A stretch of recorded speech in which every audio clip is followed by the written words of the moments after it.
ഇന്ന് നമുക്ക് അറബിയിലെ 5-ാമത്തെ അക്ഷരം നോക്കാം. 5-ാമത്തെ അക്ഷരം എഴുതിയിരിക്കുന്നത് കണ്ടോ?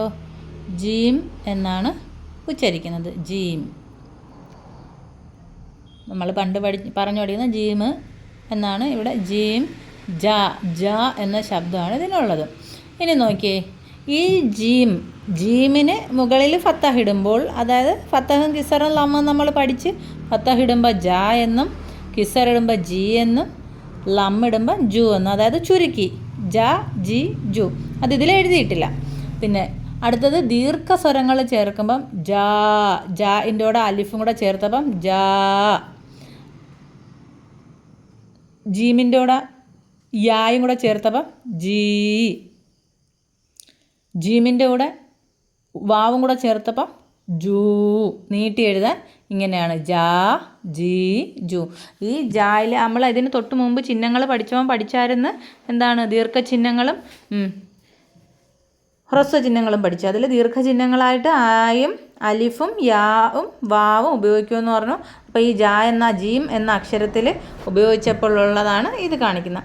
പിന്നെ ഈ ജീം എന്ന് പറയുന്ന അക്ഷരം തൊട്ട് മുമ്പിലുള്ള അക്ഷരത്തോടും ചേർത്ത് എഴുതാം, ജീമിനോട് ചേർത്തും എഴുതും. അപ്പം നടുവിൽ വരും, തൊട്ട് മുന്നിൽ വരും. ഈ ജീമിന് ശേഷവും മറ്റക്ഷരങ്ങൾ ചേർത്ത് എഴുതാം. അതായത് ചേർത്ത് എഴുതുന്ന കാര്യങ്ങൾ നമ്മൾ ഇന്നലെ പഠിച്ചിരുന്ന അലിഫ്, ദാൽ, റാൽ, റാ, സ, വ. ഇവയ്ക്ക് ശേഷം ഇവയോട് ചേർന്ന ഒരു അക്ഷരം എഴുതില്ല, പക്ഷെ അവ മറ്റുള്ളവയോട് ചേർത്ത് എഴുതാം. പക്ഷേ ഈ ജീമിന് മുമ്പും അക്ഷരം ചേർത്ത് എഴുതാം, ജീമിൽ ചേർത്ത് അക്ഷരം എഴുതാൻ കഴിയുന്നതാണ്. അപ്പോൾ ജീം മനസ്സിലായല്ലോ. ജീം, ജാ ജി ജു. പിന്നെ ജ ജി ജു. അത് ഇതിനകത്ത് എഴുതിയിട്ടില്ല. ഫത്തഹ് ഇടുക, കിസർ ഇടുക, ലമ്മിടുക ജുവിന് ശേഷം. അപ്പം ജീം മറ്റൊരു വാക്കിനോട് ചേർത്ത് എഴുതുമ്പം കണ്ടോ, ആ വയറുപോലെ തള്ളി നിൽക്കുന്ന ആ ഭാഗം അങ്ങ് മാറ്റിയിട്ട് ആ ഒരു ഗ്രേറ്റർ ദാൻ അല്ലെങ്കിൽ ലെസ് ദാൻ ചിഹ്നം ഇല്ലേ, അതുപോലെ അത്ര മാത്രമേ എഴുതുള്ളൂ. കണ്ടോ, ജ പകുതി എഴുതൂ, എന്നിട്ട് അതിനോട് അടുത്ത അക്ഷരം ചേർത്ത് എഴുതുകയാണ് ചെയ്യുന്നത്. അപ്പം അതിന് ഈ ജീം നടുക്ക് വരുന്ന ഒരു ഉദാഹരണമാണ് എഴുതിയിരിക്കുന്നത്. യജ്മാ എന്ന് പറയുന്ന ഒരു വാക്ക്.